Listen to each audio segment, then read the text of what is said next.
Folklor yang pertama adalah folklor legenda Telaga Buret. Dahulu kala, dikisahkan terdapat rombongan pengembara penunggang kuda yang merupakan pelarian perang dari Mataram. Rombongan pengembara tersebut dipimpin oleh seorang pangeran yang sakti mandraguna bernama Pangeran Jigangjoyo.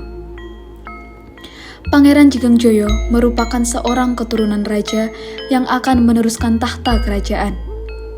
Di tengah pelariannya, Pangeran Jigangjoyo menemukan bayi yang diperkirakan masih berumur hitungan hari, tergeletak sendirian di pinggir jalan tanpa kedua orang tuanya.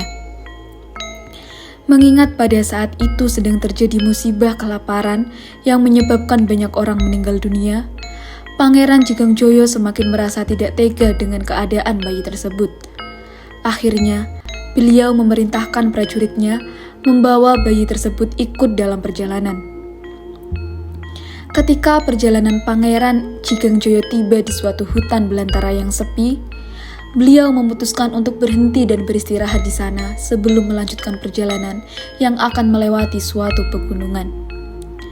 Dalam peristirahatan itu, bayi tanpa nama yang ditemukan tadi menangis tanpa henti karena kehausan dan kelaparan. Lantas, Pangeran Jigangjoyo yang sakti mandraguna menancapkan tongkat yang dimilikinya ke tanah, kemudian mencabutnya kembali sehingga keluarlah sumber air yang dapat digunakan untuk memberi minum bayi yang menangis kehausan tadi. Anehnya, sumber air tersebut terus mengalir deras hingga membentuk suatu telaga. Pangeran Jigangjoyo memberi nama telaga tersebut dengan nama Telaga Madirja. Akan tetapi, pada zaman sekarang, masyarakat lebih mengenal telaga tersebut sebagai Telaga Buret karena berlokasi di Dusun Buret, Desa Sawo. Setelah adanya sumber air telaga, Pangeran Jigangjoyo bersama rombongannya memutuskan untuk beristirahat dan menetap sementara waktu di wilayah tersebut. Setelah beberapa lama Pangeran Jigangjoyo dan rombongannya menetap, beliau menyadari bahwa sumber air yang ia temukan merupakan sumber air yang melimpah dan mungkin akan dapat terus bertahan hingga dinikmati anak cucu.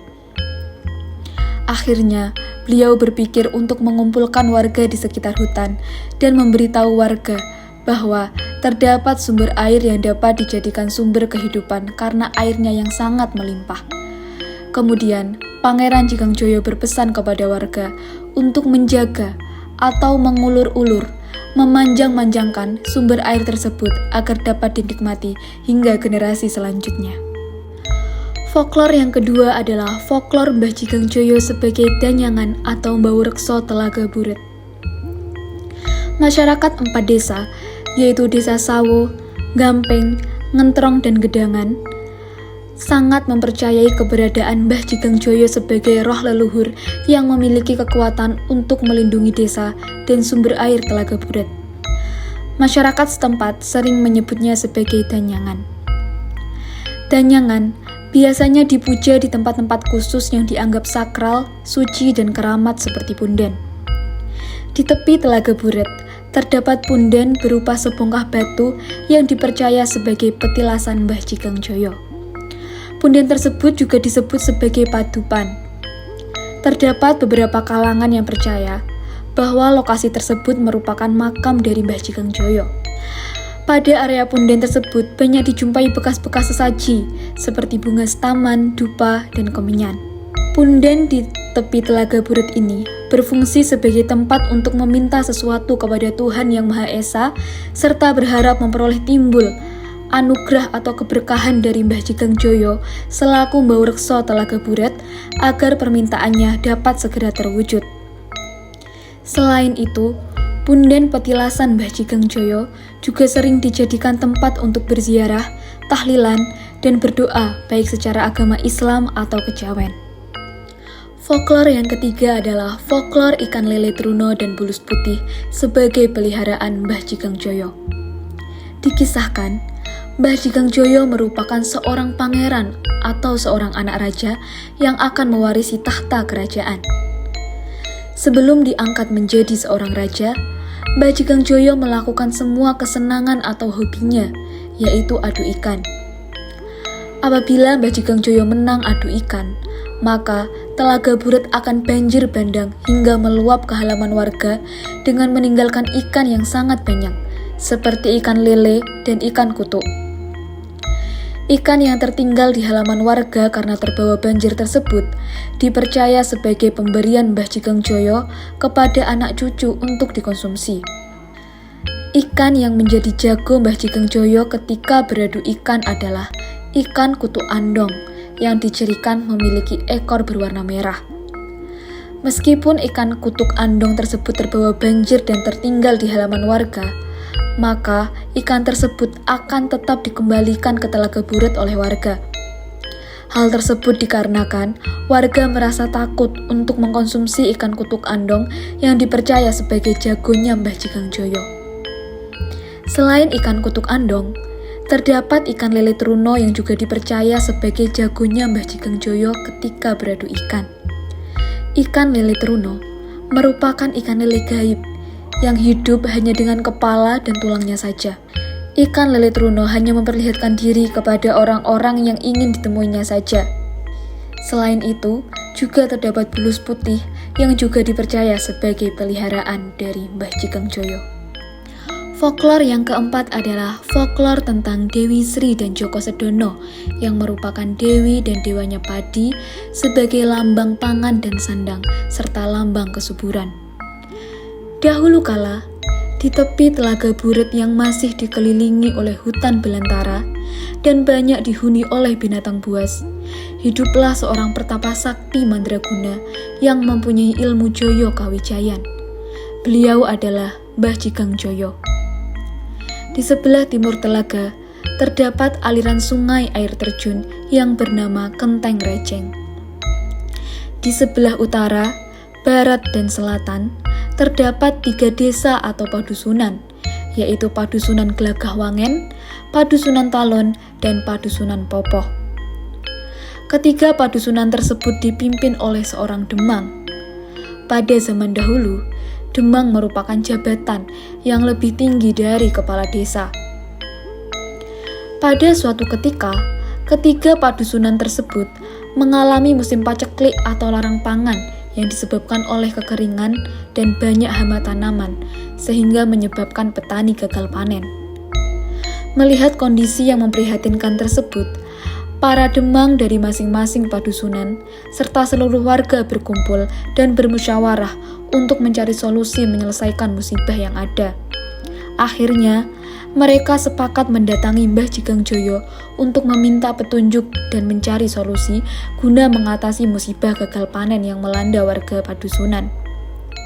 Kemudian, Mbah Jigong Joyo berkata kepada demang-demang tersebut bahwa Dewi Sri dan Joko Sedono telah pergi ke negara Cempo dikarenakan para petani yang berada di sebelah telaga telah lupa akan adatnya.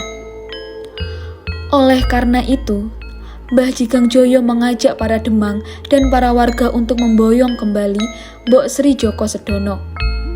Dewi Sri bersedia diajak kembali dengan mengajukan permintaan atau suatu syarat, yaitu naik gajah putih dan kijang kencono Tracak Wojo. Setelah datang, ia juga meminta 7 sesaji.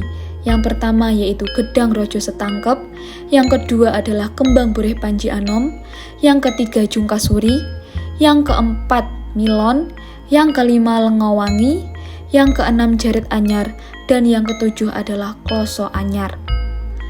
Para demang dan seluruh warga dari ketiga padusunan tersebut bergotong royong menyiapkan perlengkapan yang diminta oleh Mbok Sri Joko Sedono. Setelah Dewi Sri dan Joko Sedono datang, dilakukan siram jamas atau mandi keramas di telaga sembari menghadirkan tari tayub. Tari tayub diyakini sebagai tari kegemaran Mbah Jigong Joyo. Saat tari ini dimainkan, masyarakat percaya bahwa roh Mbah Jigong Joyo juga ikut menari. Makna dari jamasan arca Mbok Sri Joko Sedono dalam ritual ulur-ulur ini yaitu melambangkan air yang mengalir ke sawah-sawah warga sehingga mendatangkan kemakmuran bagi penduduk sekitar. Akhirnya, Pada setiap bulan Selo, pada hari Jumat Legi, semua masyarakat bergotong royong mengadakan syukuran atau sedekah bumi dengan membawa ambeng dan hasil ulu wektune bumi, dibawa ke tepi telaga tempatnya Mbah Jigong Joyo. Disitulah diadakan pesta bersama dengan seni budaya tari tayub, dan syukuran tersebut dinamakan ulur-ulur. Folklor yang kelima adalah folklor tentang luweng atau sungai bawah tanah di Telaga Buret. Masyarakat sekitar Telaga Buret juga mempercayai cerita bahwa Telaga Buret merupakan luweng. Luweng adalah sungai bawah tanah yang menghubungkan Telaga Buret dengan sumber mata air dari berbagai daerah yang lain. Keyakinan masyarakat tentang adanya luweng dikarenakan terjadi keanehan pada Telaga Buret. Keanehan tersebut yaitu, meskipun wilayah desa Sawo dalam keadaan musim kemarau, Telaga Buret justru mengalami banjir bandang hingga meluap ke halaman warga sekitar. Terjadinya banjir di Telaga Buret pada musim kemarau tersebut disinyalir terjadi karena adanya luweng atau sungai bawah tanah. Apabila daerah tempat sumber mata air lain yang terhubung dengan Telaga Buret mengalami hujan besar dan banjir, maka Telaga Buret juga akan ikut banjir. Adanya luweng tersebut juga diyakini menjadi penyebab kedalaman Telaga Buret belum diketahui hingga saat ini. Folklor yang keenam adalah folklor larangan-larangan di Telaga Buret. Terdapat 7 folklor larangan yang dipercaya masyarakat ketika berkunjung di Telaga Buret. Ketujuh folklor larangan tersebut antara lain 1. Larangan mengambil dan membunuh hewan yang hidup di Telaga Buret, baik itu ikan, bulus, monyet, biawak, dan sebagainya. Yang kedua adalah larangan mengambil dan menebang pohon yang hidup di kawasan Telaga Buret. Yang ketiga adalah larangan menunjuk ikan dan bulus di Telaga Buret. Yang keempat adalah larangan duduk pada benda peninggalan Telaga Buret seperti punden, umpak, dan lesung. Yang kelima adalah larangan memasuki kawasan Telaga Buret bagi perempuan yang sedang menstruasi. Yang keenam adalah larangan kencing sembarangan di kawasan Telaga Buret, dan yang ketujuh adalah larangan berbuat suatu hal yang tidak senonoh dan berkata kasar di kawasan Telaga Buret. Masyarakat setempat percaya jika melanggar folklor larangan di Telaga Buret tersebut dapat membawa malapetaka atau musibah bagi yang melanggarnya, seperti kesurupan dan sakit-sakitan yang tidak dapat disembuhkan bahkan meninggal dunia.